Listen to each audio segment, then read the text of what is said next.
Today, we're going to be doing a predicting of the final 53-man roster for the Arizona Cardinals. And if you're sitting back asking yourself, didn't we already do this? No, we didn't. We predicted the Arizona Cardinals starters in 2025. Today, we're going to be diving into the depth and who's going to make the cut for the Arizona Cardinals and who, unfortunately, the Arizona Cardinals might have to cut heading into the 2025 season. Let's get started.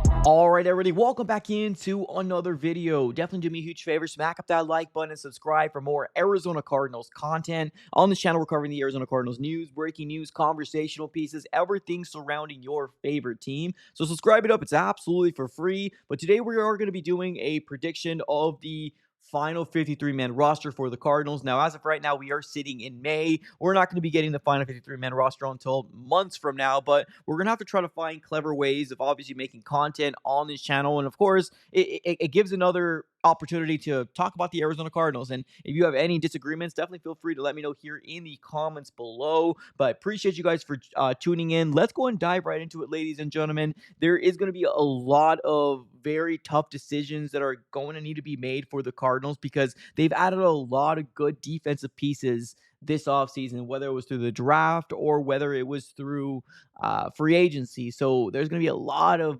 tough potential cuts for the Cardinals, but this is going to be my prediction and how I feel like it should shake out on the final 53. Okay, so without further ado, let's go and jump right into it, ladies and gentlemen. Let's go ahead and get started. So we're going to start off with the quarterbacks. So far, with what we've seen from Jonathan Gannon's regime, is two quarterbacks is probably what they're going to be rolling with, and I think the Clayton Tune saga era experiment might be over, especially when you go after a guy and bringing in Jacoby Brissett, which is a bona fide, backup quarterback in the NFL. Like, this guy can win you a game or two if your current quarterback is sitting in a situation where, he can't go, right? So Jacoby Brissett automatically fills in that need for the Arizona Cardinals at the QB2 spot. So I have the Cardinals carrying two QBs heading into the 2025 season. Biggest reason as to why is that, like I said, like, it was so hard to try to find really good players to stay on this final 53. So you're going to have to make some sort of, big decisions, right? And I do believe carrying two QBs will be one of the best routes for the Cardinals to potentially take, right? So let's move on over to the running backs. James Conner, obviously being your running back number one. Trey Benson going into his year two. Jonathan Gannon has come out and said that he feels like the Cardinals have two number one running backs on this roster, being James Conner and Trey Benson. Let's just hope that they can stay healthy and hopefully become that next best duo that we haven't seen in a very, very long time for the Cardinals. So I got them as running back one and running back two. And then I put Michael Carter in here. I know there's a lot of people out there that wanted to see Michael Carter make the 53 last year, but it was Amari DeMarcado who ended up making the roster. I think it's time for an adjustment. We need to have a different type of running back, especially if there's any injuries from James Conner or Trey Benson. But like, not just that, but just a different type of running back, right? More of your catch the ball out of the backfield type of guy, right? A guy that's gonna, be elusive back there, right? I feel like Michael Carter fits that mold for a different type of running back. We try the Amari DeMarcado thing, and even when he got his opportunity, I mean, there were some flashes here and there, but I don't know. I'm really, really leaning on that James Conner and Trey Benson's going to stay healthy, and I would love to see a different type of running back there as well. So, and then DJ Dallas I have here as well, but that's going to be more because special teams, more of a punt returner / kick returner, that type of guy. So I have DJ Dallas on here, and he is signed for the Cardinals until 2026. So I don't see him parting away, especially because he is a big part of the special teams for the Arizona Cardinals, and that's why I'm carrying him under the running back. Technically, he's a running back, but he's going to be using special teams. Let's move on over to the wide receivers. Marvin Harrison Jr., obviously, right? That's no surprise there. Michael Wilson, obviously, there's no surprise there. And then you got Greg Dortch, and then you got Zay Jones. And then these are the other wide receivers that I feel like the Cardinals should be carrying along with them. Xavier Weaver, I really would love for him to get the opportunity that he really didn't get in 2024. You only saw a good dosage of him when Marvin Harrison Jr. went down. And of course, that Green Bay Packers game was an absolute disaster on the offensive side of the ball, and the defense couldn't stop anybody to save their life. So I would love to see Xavier Weaver finally get the opportunity. And then Quez Watkins was an interesting one that I've seen in our depth chart. We got a lot of other wide receivers on there, but I don't know. I like nobody really kind of gives me like, hey, yeah, this is gonna be a difference maker for us. So like the whole Zay Jones, Xavier Weaver, and then Quez Watkins, I would just love to see them make the 53 to obviously for depth more than anything. And Quez Watkins has been a player in the Eagles that's been playing in the NFL or at least been on the 53 for like 4 years already. So he's got that experience under his belt. So I would love for that to translate and hopefully make the 53. You never know what's gonna happen. So this is gonna be how I see the wide receiving core shake out. So I see us carrying 6 wide receivers: Marv, Michael Wilson, and then that number 3 either being Greg Dortch or Zay Jones. Hopefully Xavier Weaver, but that's going to be the way that I'm going to have it shake out for the Cardinals. Tight ends: Trey McBride, Tip Ryman, and then Elijah Higgins. The Cardinals did recently make a move as well, like 2-3 days ago. I don't see him making the 53. He might be a camp body, maybe a practice squad type of guy. But I think this is going to be the way that the Cardinals are going to shake out their tight end core. No surprise, no shock. I don't think there's going to be really much of a shock when it comes down to the offensive side of the ball. The defensive side of the ball is where a lot of tough decisions were needed to be made. So this is going to be how I see the tight ends shake out for the Cardinals. Now let's move on over to the offensive linemen. Paris Johnson Jr., no brainer. Evan Brown, no brainer for Holt. Right. I've been saying this for a very long time. I think Isaiah Adams is going to get the opportunity to play that right guard position. And then you got Jonah Williams on the right tackle. Now, I'm not going to lie to you, that whole right-hand side of the line kind of scares me a little bit, but we're going to have to roll with the punches and we're going to have to see exactly what happens. So I think that's going to be our starting offensive line: Paris, Brown, Froholt, Adams, and Williams. And then our depth is going to be Kelvin Beachum, Hayden Connor, which is a rookie that we just drafted, and then Christian Jones, which was a rookie last year going into his year 2. And then I got Josh Fryer coming in here. He was an undrafted guy for the Arizona Cardinals, but just that Ohio State connection. I feel like the Cardinals really like Ohio State guys. And just another opportunity to get somebody that Paris Johnson Jr. kind of knows, right? Grew up with type of thing. So I got Josh Fryer on there. Let's move on over to the defensive side of the ball. This is where it gets a little tricky.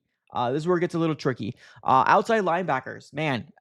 I was doing this last year. I compared last year to 2025. It's just a big difference with what we've seen from the defensive side of the ball in 2024 to 2025, like completely overloaded. It's so nuts to see what the depth looks like now. It's crazy. So Zaven Collins being there. This is in no specific order, by the way. I'm not saying Zaven Collins is going to be a starter. No, I'm just giving you kind of depth and who's going to make it, right? So Zaven Collins, an outside linebacker. Bijo Ojolari. This might be one of his final years that he's going to need to do something spectacular to potentially have some sort of starting role. He might stay with the Cardinals, but like, Bijo Ojolari is held in pretty high regards amongst the Cardinals organization. He just needs to be able to stay healthy, right, at the end of the day. So got Bijo Ojolari there. Josh Sweat, obviously no-brainer. Xavier Thomas going into his year 2. Baron Browning, his acquisition that the Cardinals ended up getting last year and then signed him onto an extension. So they really like him as well. And you got Jordan Birch down there as well, which is a rookie that the Cardinals ended up getting this year in the draft. So I got Jordan Birch down there in the bottom of the depth chart, but I still do think he's going to be a good piece for the Cardinals. Let's move on over to the inside linebackers. I'm carrying 3 inside linebackers. Is it a little risky? A little bit. I know some fans want the Cardinals to bring back Kazir White. I don't know. I think that dream has sailed for a lot of Cardinal fans that are kind of following this team in terms of what they're doing. I just don't think they're going to bring him back. So I think this is going to be the way it looks like. Akeem Davis Gaither, Mac Wilson Sr., and then Cody Simon. Now, this is a very tricky game that I'm playing because the depth isn't there, right? Akeem Davis Gaither, we're putting a lot of eggs in his basket to hopefully work out for the Cardinals, especially if he's going to have that starting position opposite side of Mac Wilson Sr. But this is going to be like what we have going for us right now. So Akeem Wilson Sr., and then Cody Simon, which is a rookie that we just drafted this year. I could have technically put Michael Walker on here, which is another free agent that the Cardinals picked up. It was just a 1-year deal. I don't think we're going to lose a lot of sleep over what potentially can be, but it is what it is. I got three inside linebackers for the Arizona Cardinals. Let's move on over to the defensive linemen. Darius Robinson going into his year two. We're all expecting a big jump. Hopefully, fingers crossed that happens. Justin Jones. I know there's some people out there talking about Justin Jones and potential Bilal Nichols being, cap casualties and getting released after post June 1st.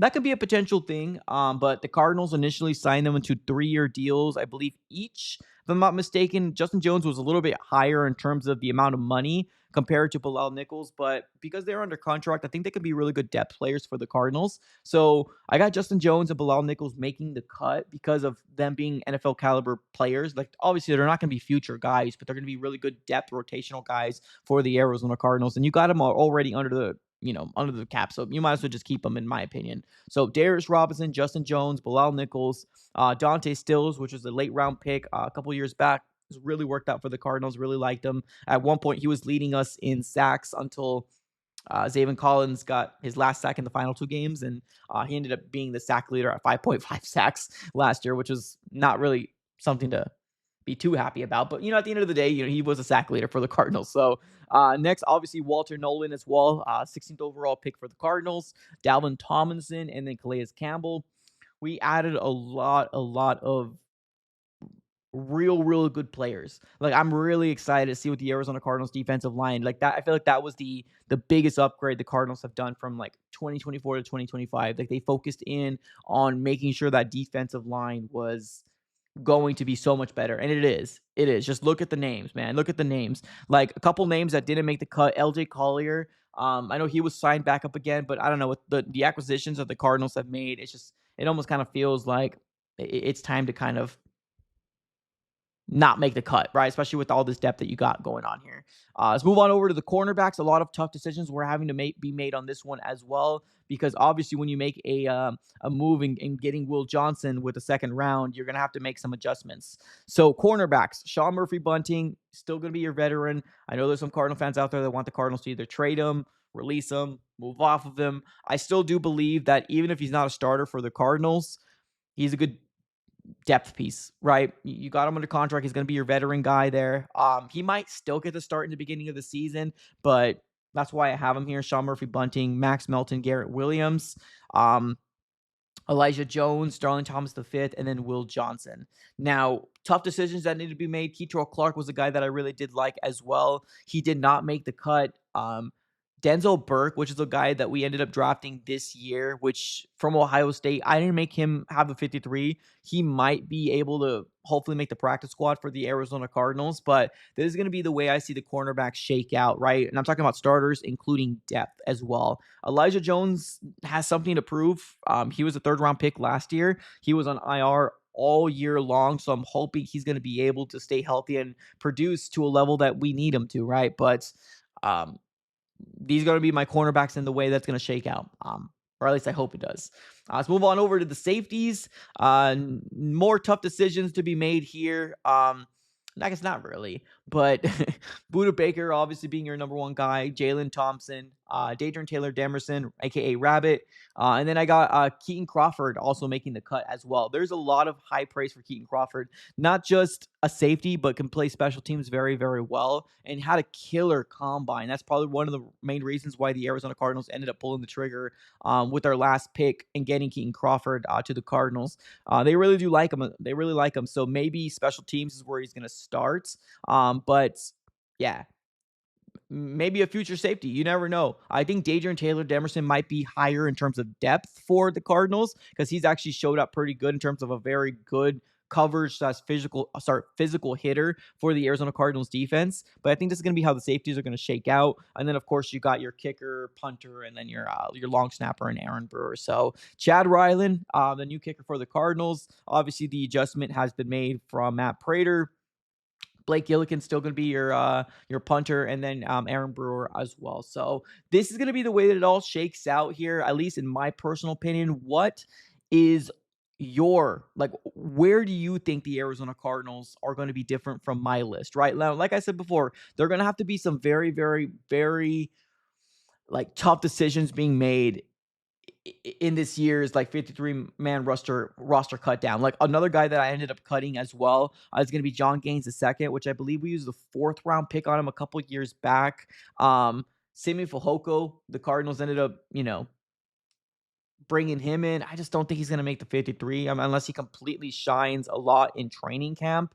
Let's see who else we ended up having to cut.